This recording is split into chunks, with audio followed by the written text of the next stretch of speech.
বাচ্চা মেয়ে ছিল। সব পরীক্ষা দিয়ে বেরোনোর পর বেরিয়ে বাবাকে স্কুলের গেটের সামনে দাঁড়িয়ে থাকতে দেখতো শান্ত মুখে। মেয়েটার উদ্বিগ্ন মুখের দিকে তাকিয়ে বাবা জানতে চাইতেন, কিরে মা, পরীক্ষা কেমন হলো? মেয়েটা বলতো, বাবা সবটা করেছি যতটুকু আমি পেরেছি। আচ্ছা মা, ঠিক করেছ। মেয়েটার মা কিন্তু এক এক করে খাতা বেরোনোর দিনে জিজ্ঞাসা করত, তোর অমুক বন্ধু কত নম্বর পেয়েছে, তোর তমুক বান্ধবী কত নম্বর পেয়েছে। মেয়েটা বলতো, মা আমি তো আমার ভুলগুলো শোধরানোর দিকে মনোনিবেশ করছিলাম, ওদের জিজ্ঞাসা করা হয়নি ওরা কত নম্বর পেয়েছে। এমন করে ক্লাসের পর ক্লাস পরীক্ষা হয়েছে। পরীক্ষা কেমন দিয়েছিস এর উত্তরে মেয়েটার জবাব একই ছিল।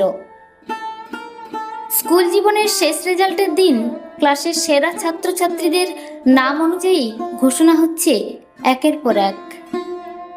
মেয়েটি অন্তরে নিজেকে নিজে সান্ত্বনা দিয়ে যাচ্ছে, আমি নিজের সাধ্যমতো সবটুকু দিয়েছি, তার যোগ্য ফলাফল যেন আমি পাই। সমস্ত ঘোষণার শেষে একটা চমক ছিল।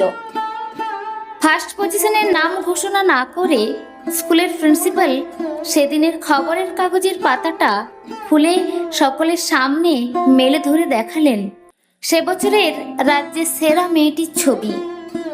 মেয়েটি এতটাই অবাক হয়েছে যে নিজেও বিশ্বাস করতে পারছে না যে তার যোগ্যতা কোন মাত্রায় পৌঁছে গেছে। হ্যাঁ, আমি দৌড়চ্ছি একটা লক্ষ্য নিয়ে। পাশের মানুষটি কতটা আস্তে দৌড়চ্ছে, কোন ব্র্যান্ডের জুতো পরে দৌড়চ্ছে, দৌড়ানোর সময় কি বলছে, এসব নজর করলে নিজের বেগ ক্রমশ কমেই আসবে। আয়নাটা নিজের দিকে রাখুন, চারপাশটা তেমনই গড়ে উঠবে যেমনটা আপনি নিজেকে গড়ে তুলবেন।